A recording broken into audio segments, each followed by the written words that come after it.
Welcome back to another one, Driver Logic. Thank you for tuning in once again, folks. If you are not subscribed, of course, you know what to do. Hit that subscribe button and that bell notification icon. That way you stay up to date when I release my new video. Today's video is basically going to be on regular road behavior for beginners, for new drivers. What to do, what to expect. Just gonna go over some fundamentals. That way you feel more comfortable, you build your confidence, and you can practice this yourself, and that way you get the feel for it. Become obviously a better driver, of course. Build that courtesy. If you haven't passed your road test yet, hopefully you pass it soon. If you just got your license, this is gonna obviously help you become a better driver. Last video I'm gonna link up, so if you haven't watched it, you can watch that as well on hand positioning, handling the wheel, and getting the feel for the gas pedal and the brake pedal. So as you can see, it's a little busy here in Hamilton on Upper James. What I wanted to go over is road behavior, when to be in the left lane, when to be in the right lane, what to look out for, what to observe, how to basically use your indicator, when to use it. So before we get into turning left at a traffic light, before we get to turning right at a traffic light on a red, getting the advanced green and all that jazz, we're gonna work regular lane changes, what to look out for, how to observe, and what lanes to stay in. So just because now it's traffic and it's busy, when it's busy like this, you can be in the left lane, you can be in the right lane. When the traffic is flowing and you are driving smoothly, it is recommended for you to stay in the right lane unless you're turning left up ahead. You can obviously prepare ahead of time, and if you know that you're turning up ahead left or up ahead right, prepare yourself ahead of time and get into the appropriate lane.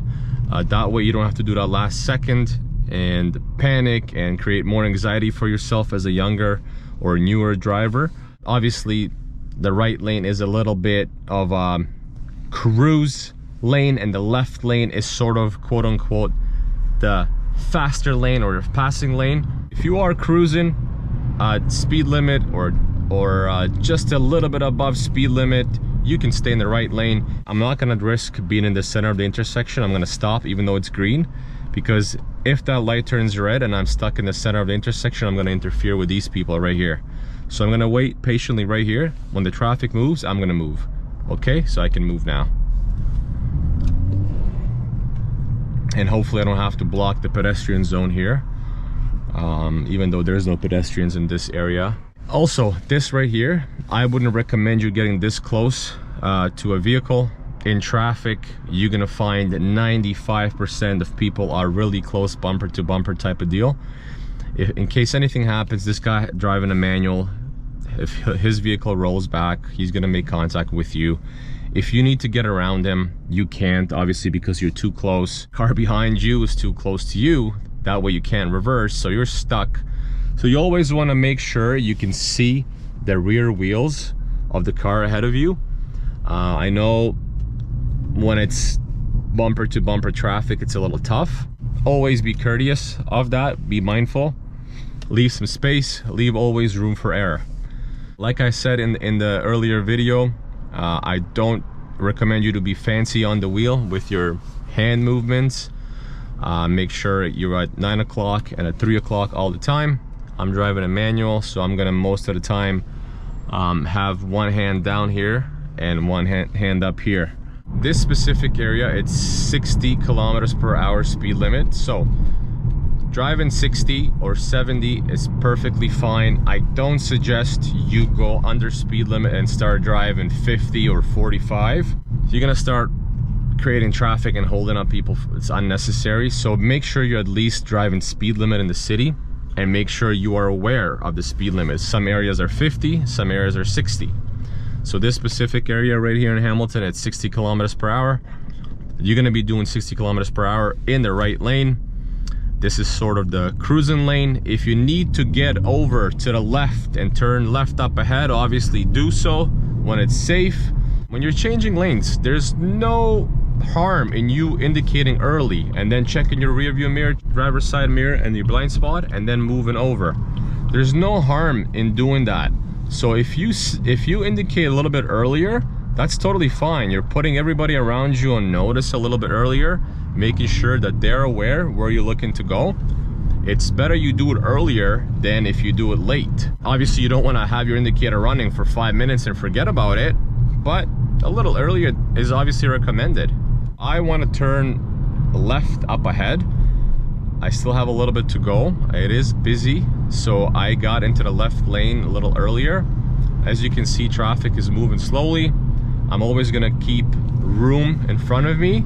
Now, when you're driving 45, 50 kilometers per hour due to traffic, there's no need that at any time, if anyone stops ahead of you, that this becomes a danger for you, because it's a slow speed, and you should be, as a driver, you should always be ready. Your reaction time and your reflexes should be always ready and engaged. That way, if you do need to come to a sudden stop, especially at a low speed like that, you're able to do it safely. I'm not telling you to get close up to the vehicle ahead of you and start kissing the guy's rear bumper, but even at this distance, even though it seems close, at 40-45 kilometers per hour, that's really slow pace, and I can stop at all times anything that happens in front of me. Once you increase your speed to 60, I will leave a little bit more room. So the 3-second rule. So I'm gonna let this guy go. This car is here, buddy. Here you usually get an advanced green. When you're turning left at a light, if you get the advanced green, make sure you are ready and prepared. If you don't get the advanced green, it's just a green like that, and you're the first one in line, you can go ahead and get into the middle of the intersection. If you're second, third, or further down the line, do not get into the intersection on a green. Wait behind the pedestrian zone. Once that person ahead of you clears the intersection and it's still a green, then you can get into the intersection, and then you wait until it's safe in order for you to proceed left. So there's a good chance we're gonna make it an advanced green right now, because there's, I think, 4 cars. I'm the 4th car. So I'm gonna pay attention and make sure I'm ready. What do you always want to do at an intersection when you're driving is observe. Make sure you're looking left, make sure you're looking right. Even when you're crossing the intersection, make sure you're observing at all times. Sometimes even taking your foot off the gas pedal and coasting through the intersection is a good thing to do, because you never know. Somebody can run a red light, a pedestrian can start running across the street, a cyclist. You want to be as ready as possible to be engaged and make it to a safe stop, and you don't obviously cause an accident. Even though it's not your fault, you still want to obviously prevent if possible. So here we go, advanced green. Yes, we're gonna make it. Perfect. So see that was quite easy. And make sure you turn into the left lane. You don't go right away into the right lane. Once you're established, then check, indicate, let your indicator run, shoulder check, and go into the right lane. And now you can stay here until you need to turn up ahead left. Then you will change lanes and turn left up ahead wherever you need to go, but always make sure you're in the right lane.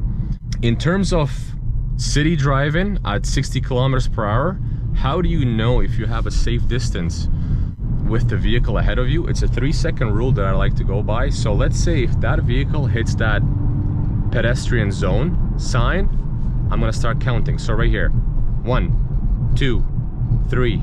I hit the same spot at 3 seconds, meaning I'm in a safe zone. In a city, this is your measurement tool to know if you're a safe distance. So when that vehicle hits a certain spot, you start counting, and then when you hit that same spot, you're gonna stop counting. And if it's 3 seconds plus, you're in the safe zone. If it's under 3 seconds, I would back up just a little bit, just to be safe. And in terms of driving in the city in general, that's pretty much it. Like I said, when you're turning and you know your route, you're turning up ahead left or you're turning up ahead right, make sure you prepare ahead of time and prepare accordingly. Get into the appropriate lane. That way you don't have to do last second and cause a ruckus. and potentially even an accident, who knows. And when crossing an intersection, make sure you observe left, you observe right, maybe coast, take your foot off the gas, don't brake. Just take your foot off the gas a little bit and coast through the intersection. That way your awareness, you're alert at all times. When you're turning left, like we just did on an advanced green, make sure you turn into the left lane and not into the right lane right away until you're fully established and until it's safe for you to move over to the right lane. When you're changing lanes, give yourself time and have patience, indicate early, pay attention to the traffic. Sometimes people let you in. Keep watching your mirrors, obviously your rear view mirror, your driver's and passenger side mirror, and never forget to check your blind spot. Keep an appropriate distance. Don't go way over speed limit in the city. When it's 60, 70 you should be fine. 75 is a little pushing it. Don't go under speed limit. If it's 50, go 60, 65. If it's 60, go 70, 75 max. We're easing in step by step. I'm not gonna get into it right away. We're easing in step by step. We're getting ready for all the complicated stuff like merging on the highway, getting off the highway, turning left when you're first in the line, turning right at a red, parking, reverse parking, uphill, downhill. This guy wants to turn left, I'm gonna let him go. Driving school, here we go, buddy. There you go, good job. Like I said, if you're not subscribed, make sure you hit that subscribe button, that bell notification icon. If you're not following me on Instagram, you can go over and do that, Driver Logic POV. And if you're obviously coming over from Instagram to YouTube, thank you, I appreciate you. Thanks for watching. Until the next one, folks.